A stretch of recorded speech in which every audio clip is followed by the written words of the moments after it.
আসসালামু আলাইকুম সবাইকে। তো সবাই বুঝে ফেলেছেন যে আমি আজকে আপনাদের মাঝে কি শেয়ার করছি যে ক্যাপকার্ডে কীভাবে বাংলা লিখতে হয়। তো প্রথমে আমি গুগলে সার্চ করলাম এবং গুগলে গিয়ে আমি সার্চ করব বাংলা ফন্ট ডাউনলোড লিখে। তো আমার এখানে ডাউনলোড করাই ছিল, তো আবারও আপনাদের সুবিধার্থে এখানে দিলাম। তো প্রথমে যে অ্যাপসটা আছে সেই ঘরটাতেই আমি ক্লিক করব। তো এটার ভেতরে আমি প্রবেশ করব। প্রবেশ করার পর আমি ধীরে সুস্থে নিচে নামবো। নিচে নামার পর দেখবেন আপনি অনেকগুলো লেখা আছে। তো এখানে লেখার যে স্টাইলটা আমার ভালো লাগবে এবং যার জিনিসটা আমার ভালো লাগবে, লেখার যেই ভালো লাগা অনুভূতি, তো ওইটাতেই আমি ক্লিক করব। তা আমি নিচের দিকে যাচ্ছি। তারপর এই যে দেখেন আমার সোনার বাংলা, আমার এটা খুব ভালো লাগছে যে শহীদ তৌহিদুজ্জামান প্রিয়। তো এখানে আমি ডাউনলোড অপশনে ক্লিক করব। তো ডাউনলোড অপশনে ক্লিক করে আমাকে এটার ভেতরে নেবে। তো এখানে যে আবার আমি নিচের দিকে প্রেস করব। তো নিচের দিকে যাওয়ার পর এই যে দেখছেন ডাউনলোড অপশনটা, তো এই ডাউনলোড অপশনে গিয়ে আমি ক্লিক করব এবং আমি আগ্রহী নই এটাতে ক্লিক করব। ক্লিক করে উপরোক্ত যে বিষয়টুকু আছে একান্ত এখানে ক্লিক করে ডাউনলোড বাটনে প্রেস করব। তাহলে আর কিছুক্ষণের মধ্যে আমার অ্যাপসটা ওপেন হয়ে যাবে। আমার যেহেতু ডাউনলোড করা হয়ে গেছে, তো আমি এখানে ওপেন বাটনে ক্লিক করব। ওপেন বাটনে ক্লিক করার পর ANVI যেটা আছে সেটা থাক। তারপর আমি একটু ব্যাকে যাব। ব্যাকে যাওয়ার পর আমি এখানে জিপ, উপরে দেখেন জিপ লেখা আছে আর আনজিপ লেখা আছে। তো আমি এখানে আনজিপে প্রেস করব যাতে এটা আনজিপ হয়ে যায়। তো এখানের কাজ আমার শেষ। তো এখানের কাজ শেষ করে আমি ব্যাক করছি। তো ব্যাক করার পর আমি এখন ক্যাপকার্টে চলে যাব। তো ক্যাপকার্টে গিয়ে আমি অবশ্য আগেই একটা পিকচার আপলোড করে ফেলেছি। আপনারাও আপনাদের পিকচার অনুযায়ী আপলোড করে ফেলবেন। তা আপলোড করে ফেলার পর আমি এখানে লিখব। তো এখানে প্রেস করে আমি আবার গুগল সার্চ করব। তো গুগলে এবার গিয়ে আমি সার্চ করব ইউনিক টু বিজয়। তো ইউনিক টু বিজয় প্রেস করব। তো ইউনিকোড টু বিজয় দিয়ে আমি প্রেস করলাম। এখানে প্রথমে যেই প্রোটোকল গভ বিডি লেখা আছে এটাতে ক্লিক করব। ক্লিক করার পর দেখবেন ইউনিকোড ওপরে আমি প্রেস করে আমি যে বিষয়টা লিখতে চাই সেটা লিখব। ধরেন আমি এটাই লিখলাম যে আমার সোনার বাংলা।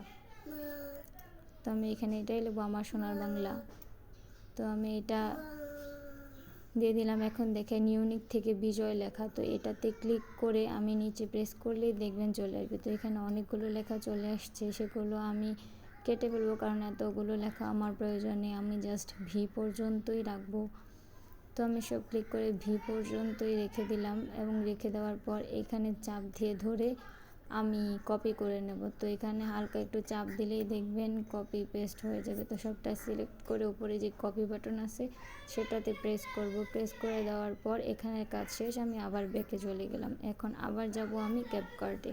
তো ক্যাপকার্টে চলে যাওয়ার পর এই যে এখানে দেখতে পাচ্ছেন যে উপরে যে লেখা আছে, তো এটার মধ্যে ক্লিক করে চাপ দিয়ে ধরে আমি এখানে পেস্ট করে দেব। তো এখানে পেস্ট করে দেওয়ার পর আমাদের কাজ এখানেই শেষ না। তো আমার এখানে নেট একটু প্রবলেম ছিল, তাই নেটটা একটু আসতে সামান্য পরিমাণ দেরি হয়েছে। তো আপনারাও একটু অফ করেন। এই যে চলে আসছে নেট। তো আমি এখন দেখেন এখানে লেখা আছে অ্যাড ফন্ট। তো আমি এখানে ব্যাক করে অ্যাড ফন্টে ক্লিক করব। তো অ্যাড ফন্টে ক্লিক করার পর আমি যেই প্লাস বাটন আছে তো প্লাস বাটনে প্রেস করব। প্রেস করে দেওয়ার পর দেখেন এখানে যে তিনটা অপশন একেবারে উপরে তিনটা লাইনের যেইটা আছে এটাতে ক্লিক করব, কিংবা আপনাদের তিনটা ডটও থাকতে পারে। তো আমি এখানে ANSIV1 ক্লিক করে ডাউনলোডে ক্লিক করব। ডাউনলোডে ক্লিক করার পর প্রথম যেই অ্যাপসটা আছে ওইটাতে ক্লিক করে প্রথমে যেটা আছে সেটাতে ক্লিক করব। ক্লিক করে দেওয়ার পর দেখেন সাথে একটা লেখা চলে আসছে। তো এই লেখাতে আমি প্রেস করব। এই যে হয়ে গেল আমার সোনার বাংলা। তো এখানে তারপর আপনি স্টাইল করতে পারেন, যেমন আমি এটার স্টাইল করব। তো এখানে যে হলুদ বাটন সেটা প্রেস করলাম। প্রেস করার পর আমি আরেকটা ডিজাইন আপনাদেরকে দেখাচ্ছি সবুজ। তো আমার কাছে মনে হয় এটাই ভালো হয়েছে। তো নিচে দেখেন লেখা আছে সাইজ, আপনারা লেখা ছোট বড় করতে পারবেন। তো এই তো দেখেছেন কত সহজে আমার সোনার বাংলা আমি বাংলায় লিখে ফেললাম। আপনারাও পারবেন অবশ্যই যে ক্যাপকার্ডে বাংলা ক্যাপশন দিতে। তো আমার এই ভিডিওতে যদি আপনারা সামান্যতম উপকার পেয়ে থাকেন এবং ভবিষ্যতে যদি এরকম আরও টিপস অ্যান্ড ট্রিক্স পেতে চান, আমার চ্যানেলটি সাবস্ক্রাইব করে বেল বাটন অন করে রাখবেন, যাতে আমি সর্বদাই আপনাদের পাশে থাকতে পারি এবং আপনারা আমার পাশে সর্বদাই থাকবেন। তো আজকে এই পর্যন্তই। আল্লাহ হাফেজ। আসসালামু আলাইকুম। আশা করি সবাই ভালো থাকবেন, সুস্থ থাকবেন।